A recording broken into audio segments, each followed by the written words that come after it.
नमस्कार, स्वागत है आपका एमपी तक पर। मैं हूं रवीश पाल सिंह। आज हम आपको बताने जा रहे हैं उन युवाओं की आवाज आपसे रूबरू करवाएंगे जो बेरोजगारी का दंश झेल रहे हैं। मध्य प्रदेश में एक आंकड़े के मुताबिक करीब 30 लाख से ज्यादा युवा बेरोजगार है, जो सरकारी आंकड़ों के मुताबिक रजिस्टर्ड है। जाहिर सी बात है, ये वो युवा हैं जो जानते हैं कि उन्हें रोजगार कार्यालय में अपना पंजीयन करवाना है।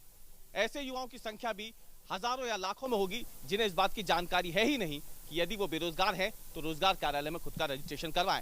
लेकिन इन सब के अलग अगर हम बात करें, मध्य प्रदेश में जो बजट पेश होने जा रहा है उससे इन युवाओं को क्या उम्मीद है। रोजगार की बात हो, महंगाई की बात हो, शिवराज सिंह चौहान यानी अपने मामा से ये क्या कहना चाहेंगे, हम इनकी बात आप तक पहुंचाएंगे। ये तमाम युवा हमारे साथ इस वक्त मौजूद हैं, जो भोपाल के अलग अलग हिस्सों से जुटे हैं, इकट्ठा हुए हैं, क्योंकि मध्य प्रदेश में सबसे ज्यादा इस वक्त अगर चर्चा किसी की हो रही है तो वो है सरकारी नौकरियों की। सरकारी नौकरी जो कि हजारों की संख्या में पद फिलहाल खाली हैं, उसे भरने की उम्मीदें भी इन लोग के ऊपर हैं। तो इसलिए सबसे पहले आपसे हम नौकरी से ही सवाल करते हैं। नौकरी को लेकर के आप ये बताइए, मध्य प्रदेश में स्थिति क्या है। आप शिवराज सिंह चौहान जो मुख्यमंत्री है उनसे क्या मांग करना चाहेंगे बजट को लेकर, या वित्त मंत्री से क्या कहना चाहेंगे आप? जी सर, मैं बताना चाहूँगा सर कि अभी इतनी ज़्यादा बेरोज़गारी हो गई है और एजुकेशन इतना महंगा हो गया है कि हर चीज़ें तरीके से हम लोग सेटिस्फाइड नहीं है। बजट ऐसा प्रस्तुत हो जो हम लोग युवाओं के पक्ष में आए, ऐसा मैं चाहता हूँ सर। क्या चाहेंगे बजट से? सबसे बड़ी उम्मीद आपकी, अपनी इच्छा क्या है बजट में जो आपको लगता है कि मुख्यमंत्री या वित्त मंत्री को उसमें डालनी चाहिए? जी देखिए, बजट में तो सबसे पहले शिक्षा शिक्षा सस्ती होनी चाहिए। शिक्षा जो सबसे ज़्यादा अभी बेरोज़गार जो युवाओं के लिए, और प्लस ये पेट्रोल वगैरह के भी जो रेट इतने ज़्यादा बढ़ रहे हैं कि हम लोगों को बहुत ज़्यादा दिक्कतों का सामना करना पड़ रहा है। चलिए, तो इन्होंने बात की शुरुआत की है कि एजुकेशन यानी शिक्षा जो है वो बहुत ज़्यादा महंगी है। शिक्षा महंगी होने के चलते ज़्यादातर लोग जो हैं वो बहुत ज़्यादा आगे पढ़ाई कर नहीं पाते हैं और इसका खामियाजा बाद में बेरोजगारी के रूप में उन्हें ही भुगतना पड़ता है। तो ऐसे में आपसे सवाल, शिक्षा को लेकर जब हम बात करते हैं, यहाँ तक आप जब पहुँचे हैं अभी, आपको लगता है कि ये बहुत ज़्यादा महंगी शिक्षा रही थी, या इसमें और अभी कमी करने की ज़रूरत है, या फिर बजट से आपकी उम्मीदें क्या है? सर, बजट से हमारी उम्मीद यही है कि ऐसी जगह पर बजट लगाया जाए जिससे कि शिक्षा थोड़ी सस्ती हो, है, और लोग इससे आसानी से शिक्षा ले सकें। क्योंकि सर देखने में ऐसा आता है कि पेट्रोल इतना महंगा हो रहा है, उसके कारण क्या बच्चे गाड़ी से आ नहीं पाते हैं, पैदल चल के आना पड़ता है। इससे टाइम भी उनका थोड़ा निकल जाता है, लेट हो जाते हैं कहीं जाने में।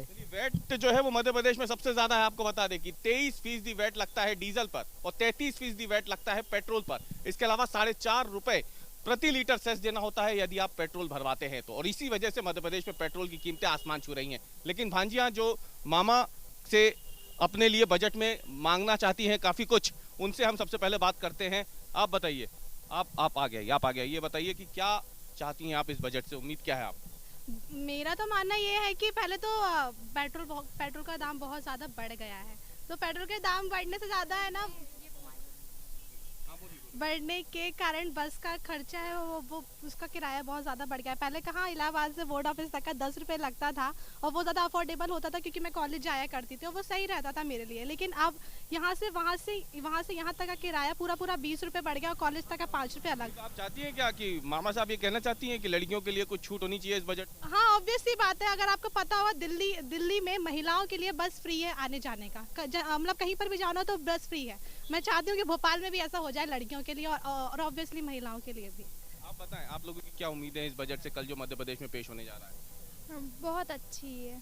क्या क्या उम्मीदें रहेंगी, कुछ बोलना चाहेंगी आप वित्त मंत्री से, महंगाई को लेकर के, एजुकेशन को लेके, हेल्थ को लेकर के, लड़कियों के एजुकेशन को लेकर के, कॉलेजेस को लेकर के, स्कूल को लेकर क्या बोलना चाहेंगी आप?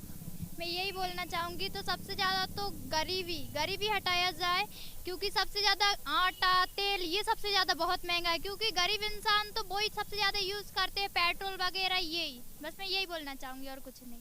आपको कुछ कहना है इस पे? आप मामा शिवराज सिंह चौहान से या वित्त मंत्री से आप कोई मांग करना चाहेंगे इस बजट में? आपको क्या लगता है ऐसी क्या चीज़ होनी चाहिए जिससे आप लोगों को लगे कि ये बजट वाकई में मध्य प्रदेश का बजट है, या फिर महिलाओं का बजट है, लड़कियों का बजट? सरकारी नौकरी दी जाती है तो सिर्फ एसटी ओबीसी वालों को आगे आ जाइए, आप थोड़े आगे आ जाइए। सरकारी नौकरी दी जाती है सिर्फ एसटी ओबीसी वालों को दी जाती है। जैसे हम सामान्य परिवार से हैं तो हमें मार्क्स ज़्यादा चाहिए पड़ते हैं। हम 90 से ऊपर मार्क्स लाएंगे जब हमें नौकरी मिलेगी। और एसटी ओबीसी वाले रहे तो वो 30 या 40 अंक लाएंगे, उनको नौकरी भी मिल जाएगी, फ्री में पढ़ाई भी हो जाएगी, हम पैसे भी देंगे, पढ़ाई भी करेंगे, लेकिन फिर भी हमारे लिए कोई नौकरी नहीं है। आप चाहते हैं कि नौकरियां बढ़ानी चाहिए या फिर आपको लगता है कि सामान्य श्रेणी के जो लोग हैं उनके लिए कुछ इस बजट में होना चाहिए? हाँ, जो सामान्य श्रेणी के हैं उनको भी कुछ बजट में देना चाहिए ना। जब एसटी ओबीसी वाले कहाँ से आ रहे, वो भी अलग से नहीं आ रहे, सामान्य वाले भी अलग से नहीं आ रहे। अगर सामान्य जाति में पैदा हुए तो ये तो है नहीं कि अमीर घर से होंगे सब, कुछ सामान्य जाति वाले भी रहते जो गरीब फैमिली से बिलोंग करते, लेकिन उनकी तरफ सरकार की कोई नजर नहीं होती। तो आपको क्या लगता है सरकारी पद बढ़ने चाहिए कि नहीं? सर सबसे पहले मैं एजुकेशन सिस्टम की बात करूंगा। सर फाइनेंशियली एजुकेशन होना चाहिए, बहुत ज़्यादा ज़रूरी है। क्योंकि सर पूरा प्राइवेट गवर्नमेंट बहुत यूथ जो है कि गवर्नमेंट सेक्टर की तैयारी तो कर रहा है, लेकिन क्या है कि क्या मुमकिन है हर एक पर्सन को जॉब देना मुमकिन है? सबसे पहले तो ये क्लियर होना चाहिए। रेलवे तो ऑलरेडी प्राइवेट सेक्टर में जा चुका है, ठीक है, जा रहा है, ठीक है। तो मुमकिन इन जब यूथ तैयारी कर रहा है हर पर ईयर पास आउट होकर जो स्टूडेंट्स निकल रहे हैं, तो उनको मुमकिन हर एक पर्सन को जॉब देना मुमकिन है। सबसे पहले गवर्नमेंट तो ये बताए कि हर एक पर्सन को जॉब देना मुमकिन है, तो स्टार्टअप्स को प्रमोट करना चाहिए सर। सबसे पहले मैं ये बोलूँगा सर। स्टार्टअप की जब हम बात आती है तो आपको लगता है मध्य प्रदेश में अभी स्थिति स्टार्टअप के लिए बहुत बेहतर है, या आपको लगता है कि इस बजट में ऐसी कोई बात होनी चाहिए जिससे स्टार्टअप करने वाले युवाओं को लगे कि मध्य प्रदेश में भी उनके लिए बेहतर स्थितियां बन सकती हैं?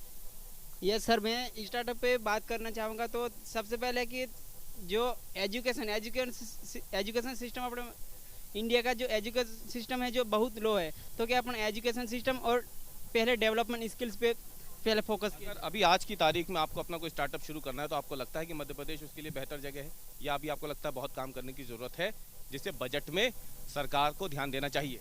ये सर सेल्फ स्टार्टअप होना चाहिए, यही मैं कहना चाहूँगा। कुछ आप अच्छे से बात शायद रख नहीं पा रहे हैं। ये बताइए स्टार्टअप की जब हम बात करते हैं, स्टार्टअप के बारे में सुना है आप लोगों ने क्या होता है?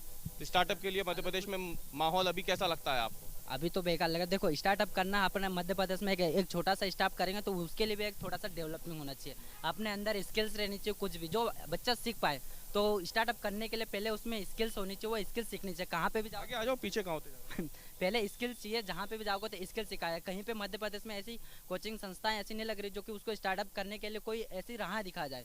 पढ़ाते हैं कहीं पे भी, जो गवर्नमेंट में पढ़ाया जाता है, क्या वो नॉलेज अपन को है जो कि आगे स्टार्टअप में नॉलेज दे पाए और अच्छा सा कर पाए? नॉलेज ऐसा नहीं मिल रहा। कहीं जाओ तो कहीं पे भी जाओ। आज ये बताइए, आप आ गए, ये बताइए बेरोजगारी भत्ते की बात हुई थी जब कमलनाथ सरकार आई थी, उस वक्त कहा गया था कि जो बेरोजगार होंगे 4,000 रुपये महीना उन्हें दिया जाएगा। अब सरकार बदल चुकी है मध्य प्रदेश में, आपके मामा की सरकार है, मामा से कोई मांग करना चाहेंगे? अगर बेरोजगार हैं तो उस पर भत्ता चाहिए, आपको लगता है कि मिलना चाहिए भत्ता? बिल्कुल मिलना पढ़ना चाहिए, क्या होना चाहिए?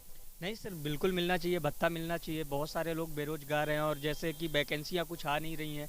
गवर्नमेंट भी पहले सरकार जो थी तो पहले बहुत सारी वैकेंसियाँ आती थी, लेकिन अब वो भी नहीं आ रही सर जी।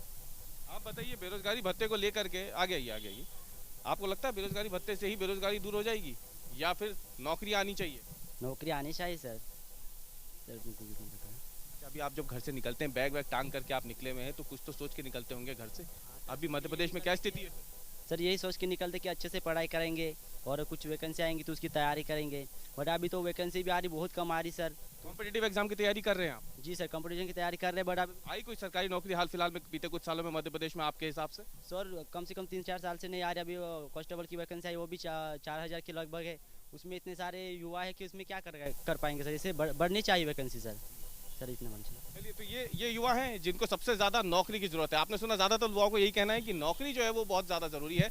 नौकरी के साथ साथ सबसे ज़्यादा इस बात पे ध्यान देना है कि जो वर्ग के आधार पे नौकरियां बढ़ती है उस पर कहीं ना कहीं थोड़ी लगाम लगे, रोक लगे। हालांकि ये बेहद ज़्यादा मुश्किल लगता है क्योंकि फिलहाल ही जो मामला है आरक्षण का लेकर के वो अभी भी कोर्ट कचहरी के चक्कर काट रहा है। कुछ लड़कियां और यहाँ पे, उनसे भी हम ये जानने की कोशिश करते हैं। आप लोग ये बताएं कि जब आप लोग घर से बाहर निकलते हैं मध्य प्रदेश में, अपने घरों से वापस अपने घर जाते हैं, इस बीच में दिन भर आपको लगता है कि आप लोग सेफ है? क्या महिला सुरक्षा पर भी इस बजट पर ध्यान होना चाहिए? आपको लगता है महिला थाने बढ़ने चाहिए या फिर महिलाओं के लिए बसों में अलग व्यवस्था होनी चाहिए? क्या आप लोगों को लगता है कि खासतौर से हम जब युवतियों की, महिलाओं की बात करते हैं, इस बजट में आपको क्या उम्मीदें हैं?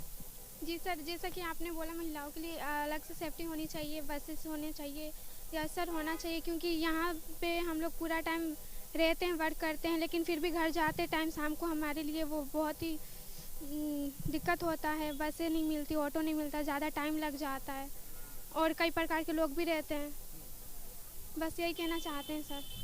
आप बताएं, आपको भी कुछ उम्मीदें हैं नई सरकार से, जो सरकार है, इस बजट से?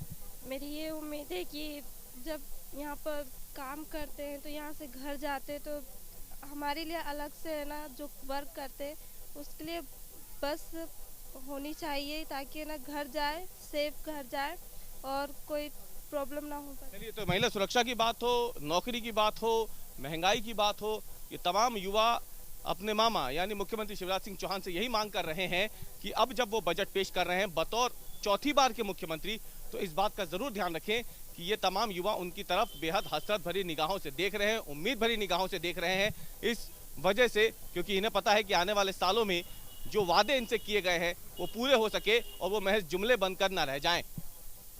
कैमरामैन रिशाद खान के साथ MP तक के लिए भोपाल से मैं रवीश पाल सिंह।